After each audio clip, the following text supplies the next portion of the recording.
Hair cutting ಪ್ರಹಸನ.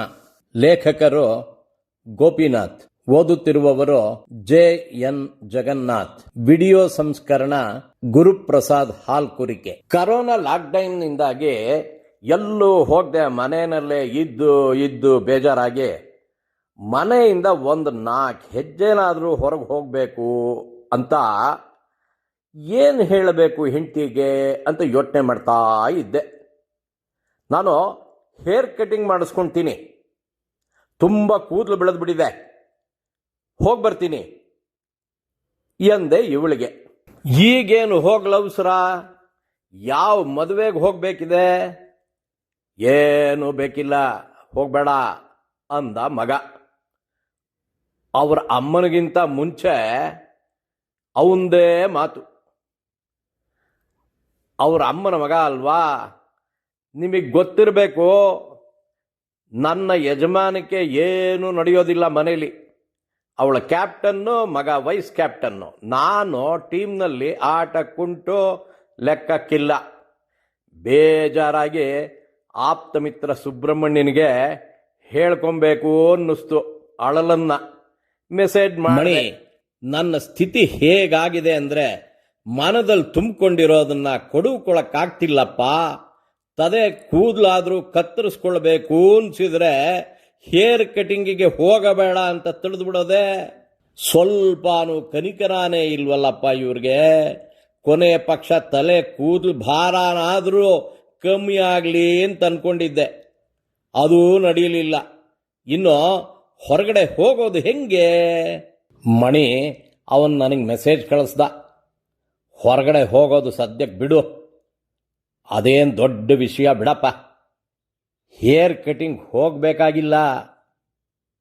ನಾನು hair cutting ಶಾಪ್ಗೆ ಹೋಗೋದನ್ನು ಬಿಟ್ಟು 45 ವರ್ಷ ಆಯಿತು.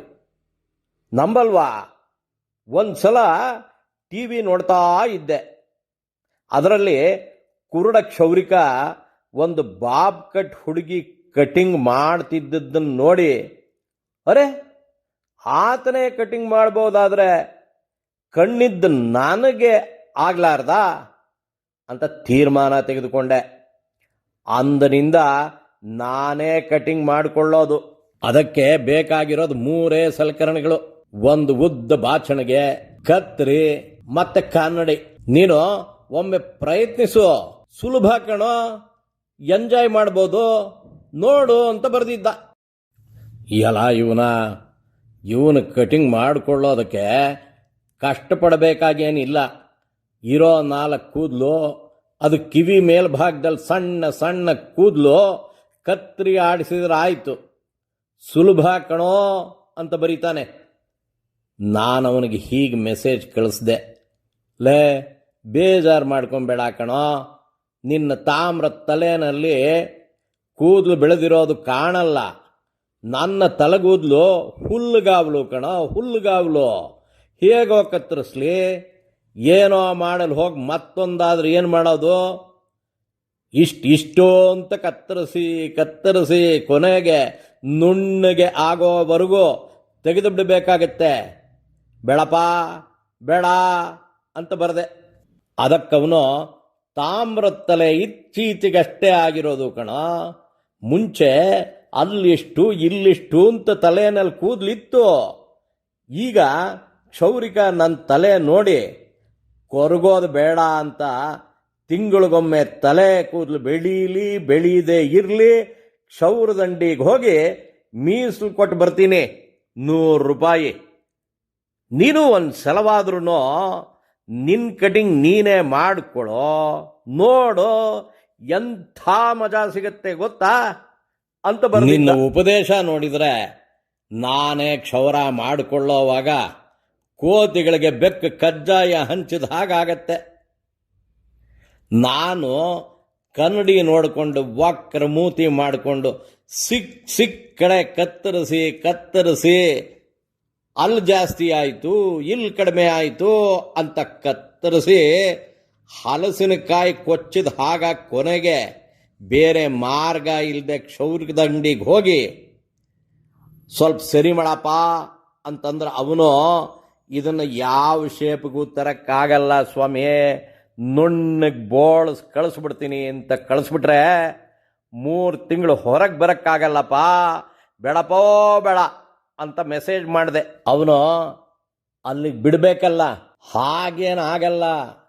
ಆಕಸ್ಮಿಕವಾಗಿ ಒಂದು ವೇಳೆ ತಲೆ ಬೋಳಿಸ್ಕೊಂಡ್ರೆ ನನ್ನ ತಮ್ಮ ಅನ್ಕೋ, ವಯಸ್ಸಿನಲ್ಲಿ ದೊಡ್ಡವನಾಗಿದ್ದರೆ ಅಣ್ಣ ಅನ್ಕೋ, ಗೋಪಣ್ಣ ಗೊತ್ತಾಯ್ತಾ ಅಂತ ಬರೆಯೋದೆ. ಏನು ಕೆಟ್ಟ ಬುದ್ಧಿ ಒಂದು. ಕೊನೆಗೂ ಗುಂಡು ಹೊಡೆಸೋದನ್ನ ಬಯಸ್ತಾನಲ್ಲ ನನ್ನಿಂದ. ನನ್ನ ಹೇರ್ ಸ್ಟೈಲ್ ಕಂಡು ಇವನಿಗೆ ಸ್ವಲ್ಪ ಹೊಟ್ಟೆ ಕಿಚ್ಚು. ನನ್ನ ಪರ್ಸ್ನಾಲಿಟಿಗೆ ಎಷ್ಟು ಚೆನ್ನಾಗಿ ಶೋಭಿಸುತ್ತೆ. ನನ್ನಿಂದಾಗಲ್ಲಪ್ಪ ರೀ. ಏನ್ರಿ ನನ್ನಿಂದಾಗಲ್ಲ? ನಿಮ್ಮ ಕೈಲಿ ಏನಾಗತ್ತೆ ಹೇಳಿ? 3 ಹೊತ್ತು ತಲೆಯಲ್ಲಿ ಏನಾದರೂ ಹೊಕ್ಕಿರುತ್ತೆ, ಅದರ ಯೋಚನೆ ಮಾಡ್ತಾ ಮಲಗ್ತೀರಾ. ಇನ್ನೇನಾಗುತ್ತೆ, ರಾತ್ರೆಲ್ಲ ಬಡಬಡಕೆ. ಆ ಮಗ್ಲಿನಲ್ಲಿ ತಿರುಗಿಕೊಂಡು ಮಲ್ಕೊಳ್ಳಿ ಎಂದು ಖಾರವಾಗಿ ಹೇಳಿ ಮಲಗಿದಳು. ನಾನು ತೆಪ್ಪಗೆ ಮುಗಿದುಕೊಂಡೆ. ನಮಸ್ಕಾರ.